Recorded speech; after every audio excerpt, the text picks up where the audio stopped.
안녕하십니까. 송북근의 혼술이 매주 일요일 보내드리는 정가 뒷담화 8월 11일에 인사드립니다. 오늘 임종석 전 청와대 비서실장, 문재인 정부 시절이죠. 첫 비서실장이었는데 임종석이 SNS에 글을 하나 올렸습니다. 본인이 검찰로부터 참고인 신분으로 소환 통보를 받았다. 스스로 밝혔습니다. 그러면서 정치 검찰, 정치 보복, 언제까지 할 건가 이런 식으로 또 반발을 했는데 정치 보복이 아니죠. 오히려 수사가 다 늦춰지고 누군가 막아서고 있었던 이원석 전 검찰총장이죠. 막아서고 있었던 문재인에 대한 직접 수사로 가는 길목이었습니다.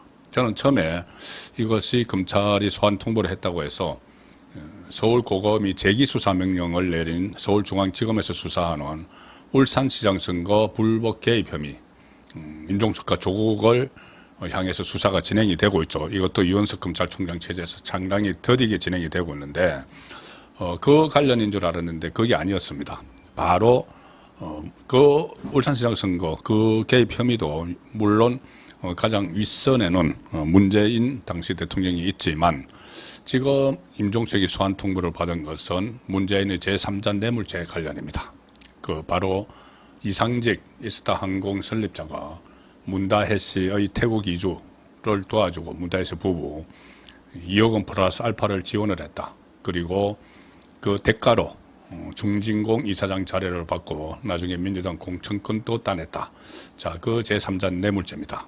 그것이 전주지검에서 수사를 본격적으로 지금 하고 있는데 9명의 검사, 형사 3부 검사들이 전원 투입이 됐죠.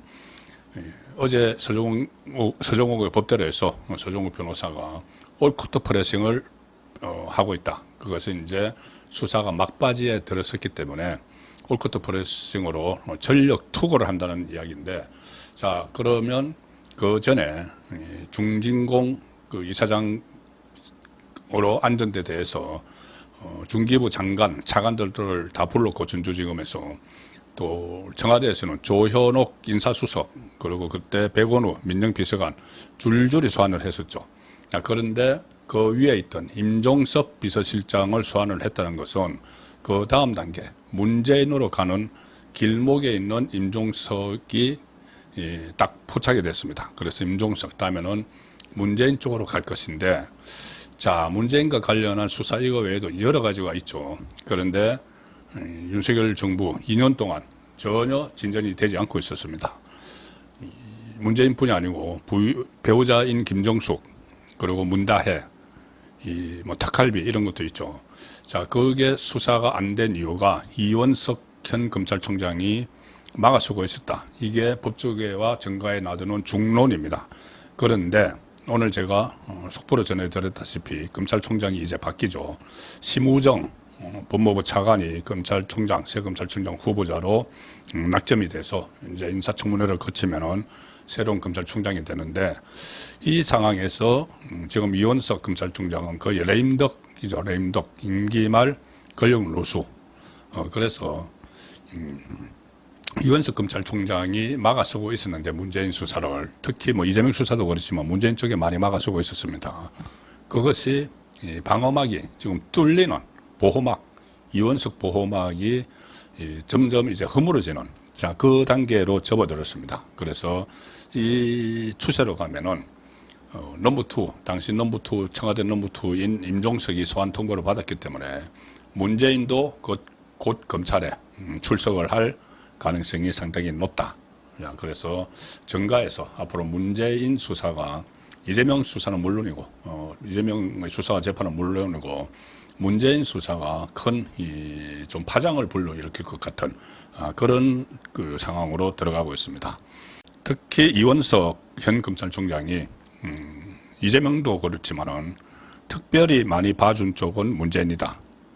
얼마 전까지만 해도 문재인은 물론이고 문재인 일가에 대한 김정숙, 문다혜 이런 수사가 전혀 이루어지지 않았죠. 그런데 이원석 검찰총장 말기에 지금 본격적으로 수사가 진행이 되고 있는 겁니다. 지금 말씀드린 제3자 뇌물죄, 이것도 인사수석 그리고 민정비서관 그리고 중기부 장차관 다 이렇게 소환을 했으면서도 거기서 딱 멈춰섰죠. 그 다음 단계는 뭐 임종석을 거쳐서 문재인으로 직접 가야 되는데 멈춰섰었고, 그게 이원석 체제에서 지금 일어나고 있는 일들이었습니다. 그리고 이창수 당시 이 사건을 수사하던 이창수 전주지검장이 서울중앙지검장으로 영전을 하면서 그 사건을 서울중앙지검으로 가져가려고 했죠. 왜냐하면은 어차피 전주지검으로 소환을 하는 사람들이 조현욱, 백원우, 그리고 중기부 관계자들 다 서울에 있는 사람들이고, 이 사건이 청와대 주변에서 문재인이 재임 때 일어났던 일이므로 서울에서 하는 게 맞다 해서 서울중앙지검으로 이창수 검사장이 전주지검에서 서울중앙지검으로 옮기면서 가져가려고 했는데, 그걸 또 이원석이 막았죠. 그냥 전주지검에서 하도록 했습니다. 근데 전주지검에서 또 이게 이원석이 레임덕이니까 전주지검에서 하기는 하되 9명의 검사를 다 투입을 해서 형사 3부 인원 전원을 투입을 해서 지금 수사를 하고 있는 상황이죠. 그래서 지금 분위기가 확확 바뀌고 있다, 이렇게도 볼 수가 있습니다. 심지어 이원석 검찰총장은 검찰의 내부 정보를, 인사 정보를 친문 정치인들에게 흘렸다, 이런 그때 주장까지 나왔었죠. 윤상현 의원이 그것을 적극적으로 그때 제기를 했었습니다. 이원석 검찰총장이 박성재 법무부 장관과 두 사람이 인사협의를 했는데, 그때 5월 달에 검찰 수뇌부 인사하기 전에 인사협의를 했는데, 그 자리에서 이창수 전주지검장, 문재인을 수사를 아주 적극적으로 하던 전주지검장이 서울중앙지검장으로 가는 문제가 이제 협의가 됐습니다. 그런데 그걸 어떻게 알았는지 그 다음날 친문, 그때 당시 당선자 신분이죠. 당선자들 27명이 갑자기 친문 국회의원들입니다. 친문 의원들 27명이 긴급 기자회견을 열었습니다. 긴급 기자회견을 열어서 그러니까 이창수 그때 당시는 전주지검장이죠. 이창수 지검장을 막 비난을 하는 이 성명을 발표를 했죠. 강압 수사를 하고 있다. 자, 그리고 어떤 감찰을 해야 된다. 그 이창수 전주지검장은 감찰을 해야 된다. 문재인 주변에 대해서 강압 수사를 한다. 그런 주장을 했었죠. 그런데 그것이 서울중앙지검장으로 이창수가 발령이 날 것을 미리 알고, 발령이 나서 갈 것을 미리 알고 이창수에 대한 흠집 내기를 했다. 자, 그런 지적이 나왔었죠. 그러면은 이창수가 서울중앙지검으로 가는 걸 어떻게 알았느냐? 단 두 사람만 알고 있던 상황이죠. 박성재 법무부 장관과 이원석 검찰총장. 그래서 이원석 검찰총장이 그 정보를 친문 진영에 흘려준 것 아닌가. 자, 그런 지적까지 나온 바 있습니다. 그리고 또 하나, 부인인 김정숙, 여러 가지 의혹들이 있었지만은 수사가 진전이 안 됐죠. 오히려 이원석 검찰총장은 같은 서울중앙지검 형사 1부에 배당되어 있는 고소고발 사건, 김건희 이 고소고발 사건만 쏙 빼서 수사를 지시를 했습니다.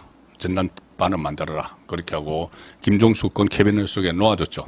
그런데 김정숙 사건도 이제는 이창수 중앙지검장이 새로 부임을 해서 하나하나 다 꺼내고 있습니다. 캐비넷에서. 최근에 제가 몇 차례 소개해드린 대로 타지마을 관광성 으로 간 것과 관련해서 외교부, 문체부 과장, 그리고 인도 대사관 직원 줄줄이 다 소환이 됐죠.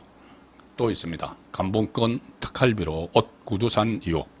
여기에 대해서도 의상실 관계자가 또 소환이 됐고, 이 샤넬 자켓과 관련해서도 무슨 전시회를 열었는데 그거 또 기획자, 책임자들이 또 줄 소환되는 그런 상황으로 급격히 지금 바뀌고 있습니다. 이원석의 보호막이 걷어지면서 이 일선 검사들이 수사를 대대적으로 하기 시작을 한 거죠.